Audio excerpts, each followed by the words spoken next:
Laura, writing as L.V. Nield, is working on the sequel to KINFOLK Killers called Alaskan Assassin. Ooh, that sounds good too. It's mainly set on a cruise to Alaska. She said that she and her husband took a Holland America cruise a couple of years ago, from which she drew inspiration, incorporating the sights and sounds of the cruise ship and Alaska into the narrative. So that sounds very exciting as well. That sounds like two good books to look forward to reading.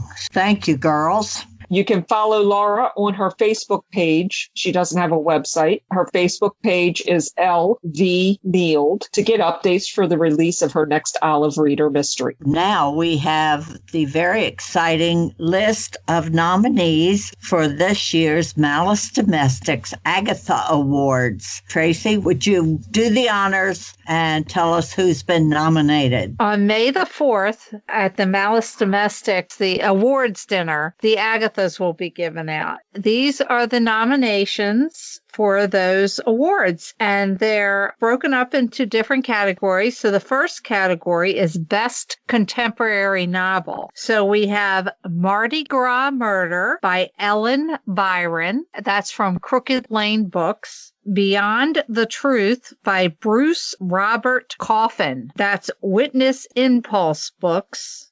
Cry Wolf by Annette Dashofie, Henry Press. Kingdom of the Blind by Louise Penny, Minotaur. Trust Me by Hank Philippi Ryan, Best Historical Novel. And the first one is Four Funerals and Maybe a Wedding by Reese Bowen, Berkeley. The Gold Pawn by L.A. Chandler, Kensington Books. The Widows of Malabar Hill by Sujata Massey, Soho Crime. Turning the Tide by Edith Maxwell, Midnight Ink. Murder on Union Square by Victoria Thompson. Then we have Best First Novel, and this is the one that Kellye Garrett won last year. A Lady's Guide to Etiquette and Murder by Diane Freeman, Kensington. I definitely want to read that one. Little Comfort by Edwin Hill,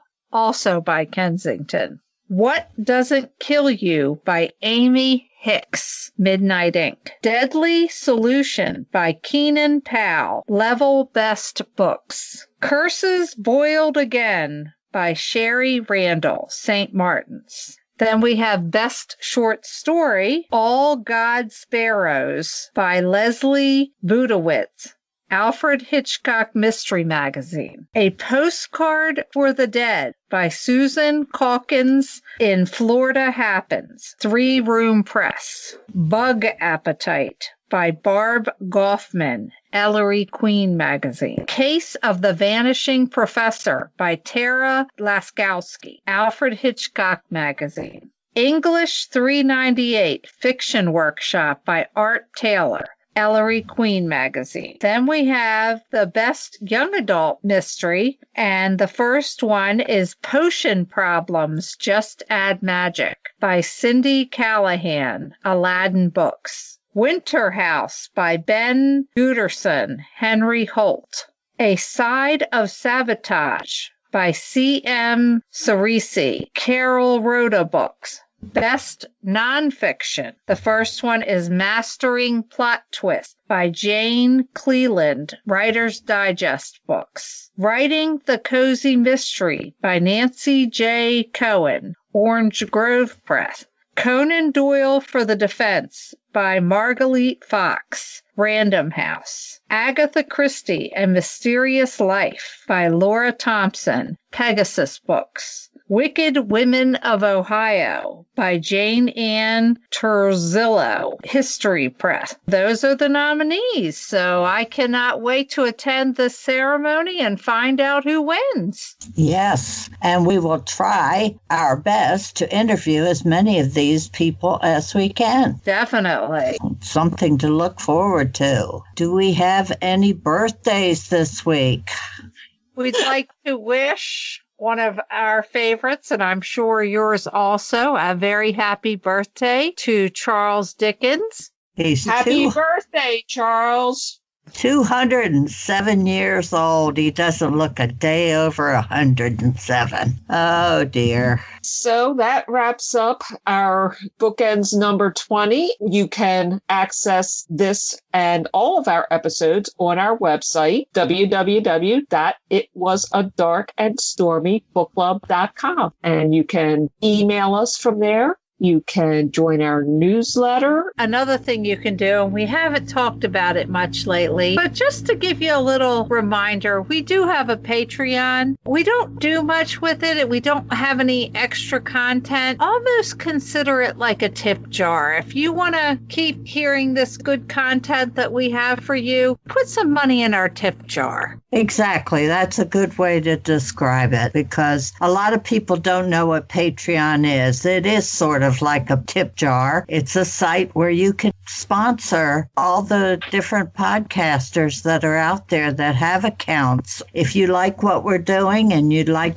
us to be able to add a little more extra stuff to ours, think about giving us $1 a month. We'd be thrilled to get $1 a month. We'd do backflips. We definitely would. And we'd appreciate it. We're working on some Patreon-only content, but we haven't come up with it yet. That is something we're striving towards, but we haven't quite got there yet. Come up with a blooper reel pretty easily. Yeah, well. We could do hours of a blooper. You find people have no idea what this sounds like unedited. But definitely keep listening, because we have some very exciting things coming up. And especially we are looking forward to going to Malice Domestic this year and rubbing elbows with some of the wonderful writers that we've talked to over this past year, and to meet some new ones. And we're looking forward to that so much. That's in May. That's our big up-and-coming thing. Well, that wraps up another episode. Thank you for being with us. Ola Upson, who is the author of the Josephine Tay mystery series, and they are fascinating.